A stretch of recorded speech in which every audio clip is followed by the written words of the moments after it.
and welcome back to Interpreting the Stars, where today I'll be reviewing a little movie called Playing with Fire, which is a family film made by Nickelodeon featuring Cena.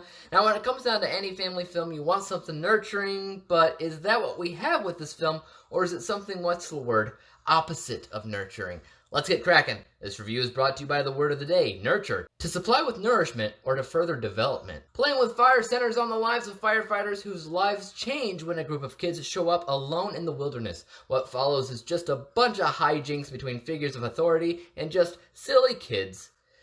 Wow, what a stupid movie. You liked it, you were enthralled with it. I thought it was stupid. Okay, it's not fair because I'm not in the target audience for this movie. It's definitely a kids movie targeted for very small children, and there's plenty of physical humor type of stuff going on, all of which a kid will have a lot of fun with, but I sincerely doubt any parent would have an enjoyable experience watching with their kids because the film just doesn't have much sustenance. There's a movie starring Josh Brolin called Only the Brave, which is also about a group of firefighters that specifically fight seriously dangerous fires, like forest fires, and if you haven't seen that movie, I implore you to do that because it does such a remarkable job really getting the point across that things like fast-burning forest fires are scary, dangerous, and above all, tragic.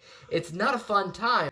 But that didn't stop Playing with Fire and making it look like that, because this film, like Only the Brave, opens up on a massive forest fire, and then you have all these unrealistic cartoon-like characters fighting it to the beat of Uptown Funk, which made it seem almost fun. Yeah, like that's teaching kids the destructive force of forest fires is nothing to mess around with. Look, I get it, you have the dynamic between big tough men and the innocence of children, something we've seen quite a bit in the past, especially when it came down to like Dwayne Johnson's earlier works. Heck, even Vin Diesel did something similar with The Pacifier. It would make sense that John Cena would want to join the party by being this big teddy bear guy himself, but you gotta pick a good scenario with several strong side characters and a plot that you can root for. But the kids in this film are just, I don't know, fine, and the story itself, it's basically absent. For the most part, you're just talking about how many hijinks you can have these kids go through to cover enough time to fill the film's runtime, and that's it.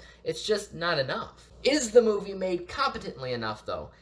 Yeah, I suppose so. There wasn't anything that I found to be absolutely horrible from a technical perspective, so at least it had that going for it, but as a family film, it has a surprising lack of depth attached. Sure, there were some messages strewn throughout the film, but it was really hard to pick up on them when nobody was ever acting as if they were taking anything seriously. They have the side story of trying to get the promotion and trying to get the girl, both of which seem silly when maybe they should have been the only things in the movie with a grounded, emotional base to keep things in check.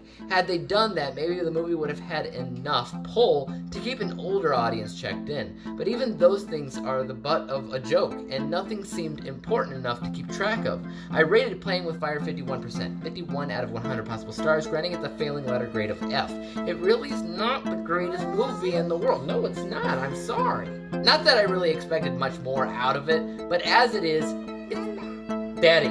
It's fine. I would like to hear what you guys have to say about this one, though. Am I just a fuddy-dud? Did you enjoy it? If you did, why? Let me know below. As for YouTube, you know what to do. Hit the subscribe button if you like this review and would like to see some more like it. Hit the thumbs up button because that always helps out my channel. And don't forget about the little bell icon because that helps notify you when I come out with my next review. There you go. Until then, peace out.